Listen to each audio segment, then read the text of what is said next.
हिमालय के ऊंचे पहाड़ों में त्रिकुटा पर्वतों के बीच वैष्णो देवी का निवास है। यह कोई साधारण पहाड़ नहीं है, यह एक पवित्र जगह है, आस्था की किरण जो हर साल लाखों लोगों को अपनी ओर खींचती है।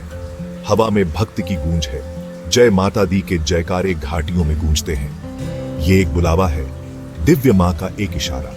बहुत से लोग इस बुलावे को अलग अलग तरीकों से अनुभव करते हैं। कुछ लोगों को अचानक एक आग्रह महसूस होता है, पहाड़ों की ओर एक अकठनीय खिंचाव।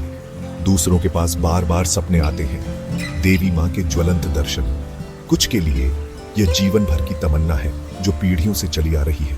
चाहे यह कैसे भी प्रकट हो, पुकार निर्विवाद है। यह आत्मा को उत्तेजित करता है और तीर्थयात्री को आस्था की यात्रा पर निकलने के लिए प्रेरित करता है। वैष्णो देवी की यात्रा केवल एक शारीरिक यात्रा नहीं है, यह एक आंतरिक तीर्थ यात्रा है। आध्यात्मिक जागृति की खोज, उठाया गया हर कदम, हर जप किया गया मंत्र दिव्य के करीब एक कदम है। रास्ते में आने वाली कठिनाइयों को बाधाओं के रूप में नहीं देखा जाता है, वे आस्था की परीक्षा है, हृदय को शुद्ध करने और संकल्प को मजबूत करने के अवसर। मंदिर का रास्ता दुर्गम है, जो खड़ी ढलानों और चट्टानी इलाकों से होकर गुजरता है। फिर भी तीर्थयात्री आगे बढ़ते हैं, उनकी आत्माएं दृढ़ रहती हैं। हर चढ़ाई के साथ हवा पतली होती जाती है, लेकिन उनका विश्वास मजबूत होता जाता है। भीड़ की सामूहिक ऊर्जा स्पष्ट है, मां के आशीर्वाद के लिए एक साझा तड़प। यह आस्था की स्थायी शक्ति का प्रमाण है, एक अनुस्मारक कि भक्ति से प्रेरित होने पर मानव आत्मा किसी भी चुनौती पर विजय प्राप्त करने में सक्षम है। कटरा का बेस कैंप पवित्र चढ़ाई की शुरुआत का प्रतीक है। जीवन के सभी क्षेत्रों से तीर्थयात्री यहाँ एकत्रित होते हैं। वे अपने विश्वास से एकजुट होते हैं, वैष्णो देवी का आशीर्वाद लेने की उनकी साझा इच्छा। माहौल बिजली का है, प्रत्याशा और उत्साह से गूंज रहा है। यात्रा पैदल की जा सकती है, एक चुनौतीपूर्ण लेकिन फायदेमंद ट्रैक। बहुत से लोग टट्टू की सवारी करना चुनते हैं या हेलीकॉप्टर सेवा का लाभ उठाते हैं, लेकिन परिवहन के साधन चाहे जो भी हो, भावना वही रहती है। यह एक सामूहिक तीर्थ यात्रा है, आस्था और भक्ति का एक साझा अनुभव। घुमावदार रास्ते के साथ परिदृश्य बदल जाता है। हरी भरी हरियाली ऊबड़ खाबड़ पहाड़ी दृश्यों को रास्ता देती है। हवा कुरकुरी और ठंडी हो जाती है, जिसमें चीड़ और जंगली फूलों की खुशबू होती है। शहर की आवाजें पृष्ठभूमि में फीकी पड़ जाती हैं। उनकी जगह तीर्थयात्रियों के लयबद्ध मंत्रों और गुजरते हुए टट्टुओं की घंटियों की आवाजें ले लेती हैं। यात्रा कई पड़ावों से युक्त होती है। रास्ते में छोटे छोटे मंदिर हैं जो तीर्थयात्रियों को आराम करने और प्रार्थना करने का मौका देते हैं। इन पड़ावों पर वातावरण शांत श्रद्धा का होता है। लोग कहानियां बांटते हैं, मुस्कान का आदान प्रदान करते हैं और एक दूसरे को प्रोत्साहन देते हैं। यह मानवीय संबंध का एक सुंदर प्रदर्शन है जो आस्था की कसौटी पर खरा उतरा है। यात्रा का आखिरी पड़ाव सबसे चुनौतीपूर्ण होता है। रास्ता और भी ऊंचा हो जाता है, हवा पतली होती जाती है, लेकिन पवित्र गुफा तक पहुंचने की प्रत्याशा तीर्थयात्रियों को आगे बढ़ने के लिए प्रेरित करती है। मंत्र और ऊंचे होते जाते हैं, उम्मीद से हवा घनी होती जाती है। अंत में पवित्र गुफा का प्रवेश द्वार दिखाई देता है। यह उल्लास का क्षण है, शारीरिक और मानसिक चुनौतियों पर विजय का। तीर्थयात्री पवित्र स्थान में प्रवेश करने के लिए उत्सुक आगे बढ़ते हैं। ऊर्जा स्पष्ट है, उत्साह और श्रद्धा का मिश्रण। गुफा के अंदर का वातावरण शांत और गंभीर है। धूप से हवा भारी है, टिमटिमाते दीपक एक अलौकिक चमक बिखेर रहे हैं। तीर्थयात्री कतार में खड़े हैं, उनके चेहरे भक्ति से सराबोर हैं। देवी मां के दर्शन के लिए अपनी बारी का इंतजार कर रहे हैं। गुफा अपने आप में बड़ी नहीं है, लेकिन इसका एक विशाल आध्यात्मिक महत्व है। इसे वैष्णो देवी का निवास स्थान कहा जाता है, जहां वह 3 शिला संरचनाओं के रूप में रहती हैं, जो हिंदू त्रिमूर्ति का प्रतिनिधित्व करती हैं: सरस्वती, लक्ष्मी और काली। दर्शन का क्षण तीर्थयात्रा की पराकाष्ठा है। यह वह क्षण होता है जब तीर्थयात्री का आमना सामना दिव्य मां से होता है।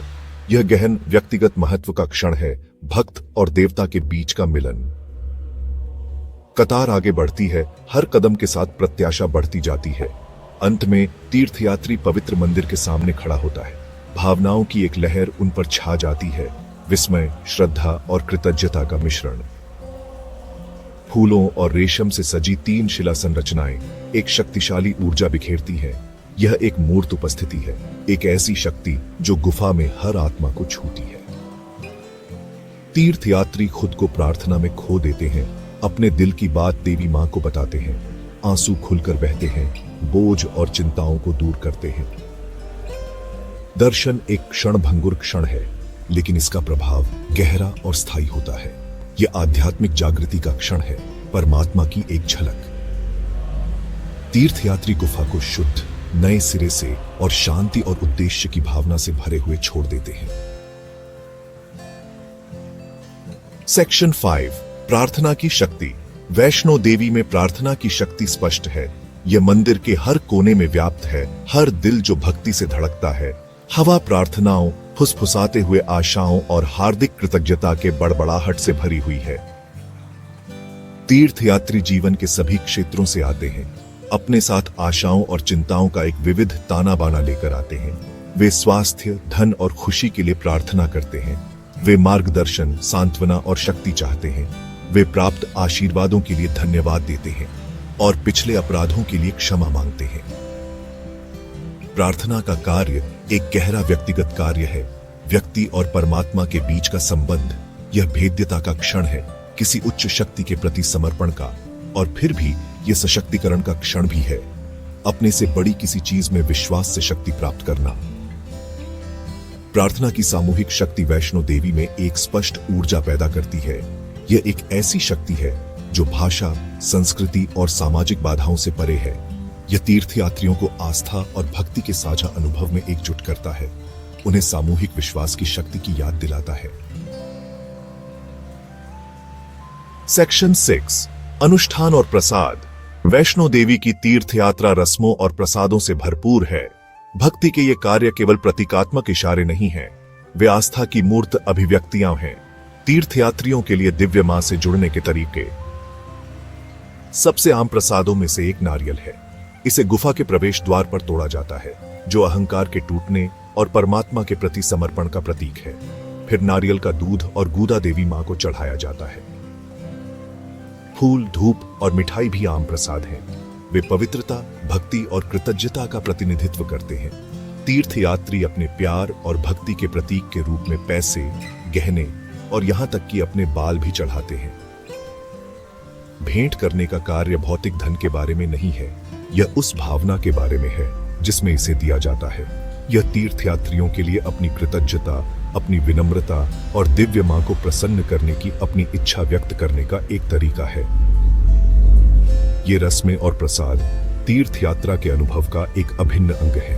वे तीर्थयात्रियों को पवित्र से जुड़ने, अपनी आस्था व्यक्त करने और अपनी आध्यात्मिक समझ को गहरा करने का एक ठोस तरीका प्रदान करते हैं। सेक्शन 7, परिवर्तन और नवीनीकरण। वैष्णो देवी की तीर्थ यात्रा अक्सर एक परिवर्तनकारी अनुभव होता है। यह एक ऐसी यात्रा है जो तीर्थयात्रियों को शारीरिक, भावनात्मक और आध्यात्मिक रूप से चुनौती देती है, और इस प्रक्रिया में इसमें उन्हें बदलने, नवीनीकरण और उद्देश्य की भावना लाने की शक्ति है। रास्ते में आने वाली कठिनाइयां, पार की गई चुनौतियां और आध्यात्मिक संबंध के क्षण, ये सभी इस परिवर्तन में योगदान करते हैं। तीर्थयात्री तीर्थयात्रा से शुद्ध, तरोताजा और अपने भीतर के सेल्फ से अधिक जुड़े हुए महसूस करते हैं। वे अपने साथ देवी मां का आशीर्वाद, विश्वास की एक नई भावना और जीवन की चुनौतियों का सामना करने के लिए एक मजबूत संकल्प लेकर चलते हैं। वे एक नए दृष्टिकोण, साधारण चीजों के लिए अधिक प्रशंसा और आस्था की शक्ति की गहरी समझ के साथ अपने दैनिक जीवन में लौटते हैं। परिवर्तन तत्काल या नाटकीय नहीं हो सकता है। यह दृष्टिकोण में एक सूक्ष्म बदलाव, हृदय का नरम होना या आशा की एक नई भावना हो सकती है, लेकिन फिर भी यह एक बदलाव है, मानव आत्मा को छूने के लिए तीर्थयात्रा की शक्ति का प्रमाण। सेक्शन 8, वैष्णो देवी एक कालातीत तीर्थयात्रा। वैष्णो देवी की तीर्थयात्रा एक कालातीत परंपरा है जो आस्था की स्थायी शक्ति का प्रमाण है। यह एक ऐसी यात्रा है जो सदियों से की जा रही है, जो हर साल लाखों लोगों को अपनी ओर खींचती है, और फिर भी अनुभव गहरा व्यक्तिगत बना रहता है। प्रत्येक व्यक्ति के लिए एक अनोखी और परिवर्तनकारी यात्रा। वैष्णो देवी की अपील इसकी सार्वभौमिकता में निहित है। यह एक ऐसी जगह है जहां जीवन के सभी क्षेत्रों के लोग, चाहे उनकी पृष्ठभूमि कुछ भी हो, सांत्वना, मार्गदर्शन और आध्यात्मिक नवीनीकरण की तलाश में एक साथ आ सकते हैं। ये एक ऐसी जगह है जहां आस्था सामाजिक बाधाओं को पार करती है, जहां मानव आत्मा परमात्मा से जुड़ती है।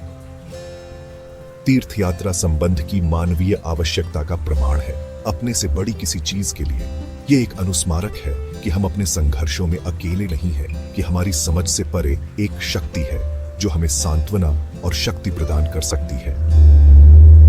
वैष्णो देवी की यात्रा आस्था की यात्रा है, हृदय की तीर्थ यात्रा।